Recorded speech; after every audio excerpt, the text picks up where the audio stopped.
अजित पवार निधी देत नाहीत असं काही जण म्हणतात. मी खिशात पैसे घेऊन फिरतो का असा सवाल विचारत अजित पवार यांनी नाव न घेता शिवसेनेच्या मंत्र्यांना टोला लगावलाय. राष्ट्रवादीचा बालेवाडीत वर्धापन दिन सोहळा पार पडला आणि यावेळी अजित पवार बोलत होते. सामाजिक विभागाचा निधी कमी केल्याचा आरोप होतोय. काही जण जाणीवपूर्वक बदनामी करण्याचा प्रयत्न करतात असा टोला अजित पवार यांनी विरोधकांना लगावलाय. तर महायुती सत्तेत असेपर्यंत लाडकी बहिणी योजना कदापिही बंद होणार नाही असंही अजित पवार म्हणाले. राष्ट्रवादी काँग्रेस पक्षाला कट्टरवाद मान्य नाही. स्थानिक स्वराज्य संस्थांच्या निवडणुकीला 4 महिने बाकी आहेत आणि त्यामुळे कामाला लागा. सर्व जाती धर्माच्या लोकांना सदस्य बनवून घ्या अशा सूचना अजित पवार यांनी कार्यकर्त्यांना दिल्या. राष्ट्रवादीचा वर्धापन दिन ओबीसी भटक्या विमुक्तांसाठी काळा दिवस आहे अशी पोस्ट करत ओबीसी नेते लक्ष्मण हाके यांनी राष्ट्रवादीवर टीका केली आहे. लक्ष्मण हाकेंच्या टीकेकडे दुर्लक्ष करत उपमुख्यमंत्री अजित पवारांनी हाकेंच्या टीकेवर बोलणं टाळलं. अशा विकृतीवर कशाला बोलायचं असं म्हणत अजित पवार यांनी हाकेंच्या टीकेला फारसं महत्त्व दिलं नाही. शेगाव इथे आयोजित करण्यात आलेल्या भव्य शेतकरी मेळाव्यामध्ये क्रांतिकारी शेतकरी संघटनेचे नेते रविकांत तुपकर यांनी सरकारवर जोरदार हल्ला चढवला. कर्जमाफी, पीक विमा आणि नुकसान भरपाईच्या मुद्द्यांवर रविकांत तुपकरांनी आक्रमक भूमिका मांडली. सोलापूरकरांना सोलापूर मुंबई, सोलापूर हैदराबाद, सोलापूर बँगलोर आणि सोलापूर पुणे या विमानसेवेची गरज असताना सोलापूर गोवा विमानसेवेला प्राधान्य दिलं जातं. या विमानसेवेतून इतर गोष्टींची तस्करी तर वाढणार नाही ना असा सवाल उपस्थित करत खासदार प्रणिती शिंदेंनी भाजपला टोला लगावलाय. भाजपचे मंत्री नितेश राणे यांना धाराशिवचे पालकमंत्री करा असा मिश्किल टोला उबाठाचे खासदार ओमराजे निंबाळकर यांनी केलाय. तर नितेश राणे यांनी 2 दिवसांपूर्वी धाराशिव जिल्हा दौरा करत ठाकरे गटाच्या आमदार आणि खासदारांना डिवचलं होतं. शेतकऱ्यांच्या सरसकट कर्जमाफीसाठी बच्चू कडू आक्रमक झालेत. गेल्या 3 दिवसांपासून अमरावतीच्या गुरुकुंज मोझरीमध्ये बच्चू कडू यांचं अन्नत्याग आंदोलन सुरू आहे. तर आज पहिल्यांदा प्रशासनाकडून कडू यांच्या आंदोलनाची दखल घेत उपोषण सोडण्याची प्रशासनानं विनंती केली आहे. शरद पवारांनी बच्चू कडू यांना फोन करून त्यांच्या तब्येतीची विचारपूस केलेली आहे. बच्चू कडू यांना पाठिंबा देण्यासाठी आमदार रोहित पवार उपोषणस्थळी भेट देणार आहेत. भाजपचे मुख्य प्रवक्ते केशव उपाध्यायांच्या मुलाच्या लग्नाचं रिसेप्शन पार पडलं. यावेळी उबाठाचे नेते संजय राऊत आणि मिलिंद नार्वेकर यांनी देखील हजेरी लावली. राजकीय आखाड्यात एकमेकांचे कट्टर विरोधक असलेले दोन्ही पक्षातील नेते सामाजिक जीवनात मात्र मैत्री टिकवून असल्याचं दिसून आलं. ओबीसी महिलांचे प्रथमच विदर्भस्तरीय अधिवेशन बुधवारी चंद्रपुरात होणार आहे. या अधिवेशनात विदर्भातील सर्व जिल्ह्यातून सामाजिक चळवळीतील महिला उपस्थित राहणार आहेत. पुन्हा एकदा बातम्या वेगवान स्वरूपात. भारतीय बनावटीच्या विदेशी दारूच्या किमतींमध्ये 1.5% वाढ झालेली आहे. मद्यावरील शुल्क वाढीमुळे राज्याच्या तिजोरीमध्ये 14,000 कोटींचा महसूल वाढणार आहे. महसुलात वाढ करण्यासाठी राज्य उत्पादन शुल्क विभागानं हा निर्णय घेतला. मुंब्रा रेल्वे अपघात प्रकरणी आतापर्यंतचा सर्वात मोठा खुलासा समोर आलाय. स्टेशनजवळील वळणावर अपघात होऊ शकतो असं मुंबई रेल प्रवासी संघानं सूचित केलं होतं. मात्र तक्रारीची रेल्वे प्रशासनानं दखल न घेतल्यानं हा अपघात झाला. मुंबई लोकल ट्रेन आणि प्रवाशांच्या सुरक्षेच्या मुद्द्यावरून बाळा नांदगावकर यांच्या नेतृत्वात मनसेच्या शिष्टमंडळानं रेल्वे अधिकाऱ्यांची भेट घेतली. मुंब्रा अपघात प्रकरणी दोषी अधिकाऱ्यांवर कारवाई करावी आणि मृतांच्या कुटुंबियांना रेल्वेमध्ये नोकरी द्यावी अशी मागणी यावेळी करण्यात आली. मुंब्रा रेल्वे अपघातात मृत्युमुखी पडलेले जीआरपी कर्मचारी विकी मुख्यदल यांच्यावर बुलढाण्यातील जुमडा या त्यांच्या मुख्य गावी अंत्यसंस्कार पार पडले. शासकीय इतमामात त्यांना अखेरचा निरोप देण्यात आला. शशांक हगवणे आणि निलेश चव्हाण यांचा ताबा वारजे पोलिसांनी घेतला. या दोघांना न्यायालयामध्ये हजर करण्यात येणार आहे. राज्यातील धर्मादाय रुग्णालयांसाठी सरकारकडून एसआयटीची स्थापना करण्यात आलेली आहे. आयुक्त कार्यालयाकडून अधिकाऱ्यांची नेमणूक केली जाणार असून आरोग्यविषयक योजनांची अंमलबजावणी देखील केली जाणार आहे. 200 जवानांच्या मृत्यूचा मास्टरमाइंड असलेला जहाल माओवादी नेता हिडमाचं नवं छायाचित्र सुरक्षा यंत्रणांच्या हाती लागलेलं आहे. वयाच्या 16व्या वर्षी माओवादी संघटनेमध्ये दाखल झालेला हिडमा देशातला अत्यंत क्रूर माओवादी म्हणून ओळखला जातो. आणि आता एक मोठी बातमी. राज्य सरकारनं राज्यातील स्थानिक स्वराज्य संस्थांच्या निवडणुकीची तयारी सुरू केलेली आहे. मंगळवारी सरकारनं मुंबईसह राज्यातील सर्व महानगरपालिका आणि नगर परिषद आणि नगरपंचायतीच्या प्रभाग रचना करण्याचे आदेश जारी केले. त्यानुसार मुंबईमध्ये महापालिका आयुक्त हे प्रभाग रचना करणार आहेत. तर मुंबईमध्ये 227 प्रभाग निश्चित करण्यात आले असून एक प्रभाग पद्धत असणार आहे। लोकसंख्येच्या आधारे ही प्रभाग रचना केली जाणार आहे आणि यामुळे 27 महानगरपालिकांसाठी प्रभाग रचना प्रक्रिया गतिमान होईल। तर महानगरपालिकांमध्ये प्रभागांची संख्या ठरवताना सर्व प्रभाग 4 सदस्यांचे करायचे आहेत आणि नगरपालिकेतील प्रभाग 2 सदस्यांचे असणार आहेत। नगरपरिषद आणि नगरपंचायतीच्या प्रभाग रचनेचे अधिकार मुख्याधिकारी यांच्याकडे असतील।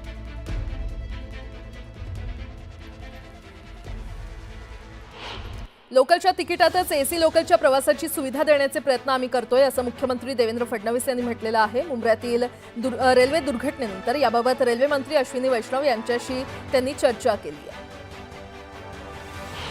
मनसेचे शहर प्रमुख राहुल कामत हे शिवसेना ठाकरे गटाच्या डोंबिवलीच्या शाखेमध्ये गेल्याचा व्हिडिओ व्हायरल झालाय।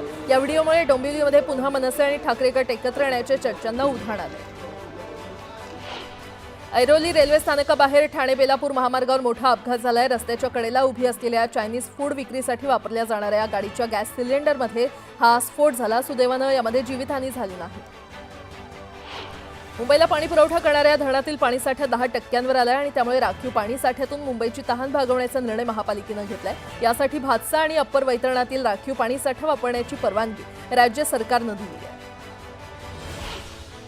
इयत्ता पहिलीला यावर्षीपासून नवीन अभ्यासक्रम लागू होतोय आणि त्या दृष्टीनं पहिलीच्या शिक्षकांचे 3 दिवसांचं प्रशिक्षण 12 ते 15 जून या कालावधीमध्ये राज्य शैक्षणिक संशोधन प्रशिक्षण परिषदेच्या मुंबईतील प्रादेशिक विद्या प्राधिकरणानं आयोजित केलंय। त्यात 1800 पेक्षा अधिक शिक्षक प्रशिक्षण घेणार आहेत। कुर्ल्यातील हॉटेलला लागलेल्या आगीमध्ये मृत्युमुखी पडलेल्या 8 जणांच्या नातेवाईकांना प्रत्येकी 50 लाखांची भरपाई देण्याचे आदेश न्यायालयानं दिलेत। यावेळी पालिका आपलं कर्तव्य पार पाडण्यात अपयशी ठरलं असं निरीक्षण देखील न्यायालयानं नोंदवलेलं आहे। मुंबई मेट्रो वन प्रायव्हेट लिमिटेडला ऑर्बिटेशन अवॉर्ड म्हणून 1169 कोटी रुपये देण्याचे निर्देश उच्च न्यायालयानं MMRDAला दिलेले आहेत। ही रक्कम 15 जुलैपर्यंत न्यायालयाच्या रजिस्ट्रीकडे जमा करण्याचे निर्देश दिले असून कर्ज कमी करण्यासाठी ही रक्कम वापरली जाणार असल्याची माहिती MMOPLनं दिलेली आहे। चांदीच्या भावात 2200 रुपयांची वाढ झाली आहे। चांदीला प्रति किलो 1,07,200 रुपयांचा दर मिळालाय। त्यामुळे चांदीच्या भावानं नवा उच्चांक गाठलाय। 11वी ऑनलाईन प्रवेश प्रक्रियेची अंतिम सर्वसाधारण गुणवत्ता यादी आज जाहीर होणार आहे। मात्र दुसरीकडे विद्यार्थ्यांच्या तक्रारीचं ओघ सुरूच आहे।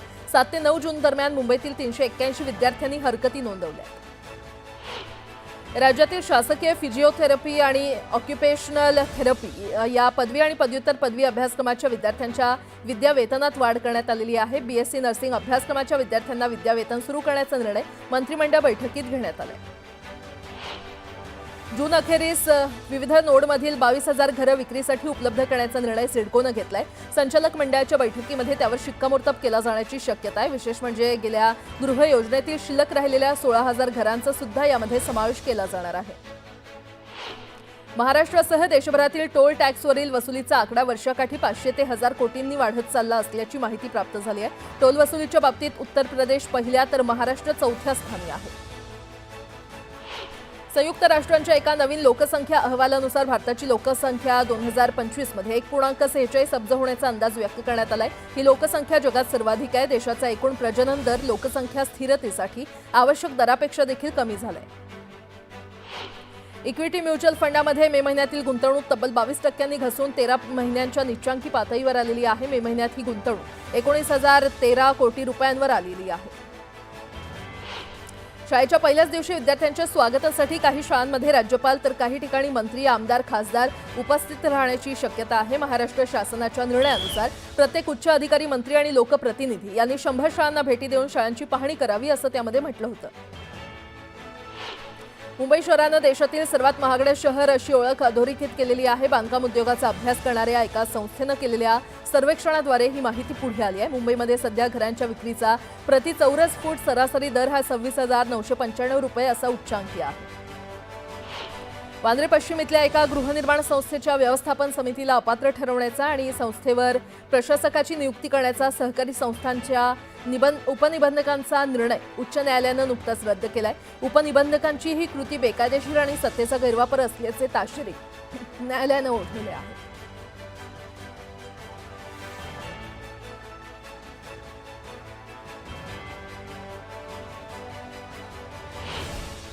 मुंबई उच्च न्यायालयाच्या कामकाजाचं लवकरच थेट प्रक्षेपण होणार आहे. उच्च न्यायालयाचे मुख्य न्यायमूर्ती आलोक आराधे यांनी त्याबाबतचे संकेत दिले. जळगाव जिल्ह्यातील जामनेर तालुक्यातून वाहणाऱ्या वाकी नदी पात्रात मोठ्या प्रमाणात अवैध गौण खनिजाचं उत्खनन केलं जात आहे. प्रशासनाचं मात्र याकडे दुर्लक्ष आहे. रात्रीच्या अंधाराचा फायदा घेत वाळू माफियांकडून वाळूसह नदीकाठावर असलेल्या मुरमाचं सर्रासपणे उत्खनन केलं जात आहे. गेल्या 11 वर्षांमध्ये जवळपास 29,000 प्रवाशांनी रेल्वे अपघातामध्ये आपले जीव गमावले आहेत. जानेवारी 2014 पासून डिसेंबर 2024 पर्यंत रेल्वे अपघातामध्ये 28,974 प्रवाशांचा मृत्यू झाला आहे. अहिल्यानगरमध्ये पालकमंत्री राधाकृष्ण विखे पाटलांनी नुकसानीची पाहणी केली आहे. जास्तीत जास्त नुकसान भरपाई देण्याचा सरकार प्रयत्न करेल अशी ग्वाही पालकमंत्री राधाकृष्ण विखे यांनी देत सरसकट पंचनामे करण्याचे आदेश दिले.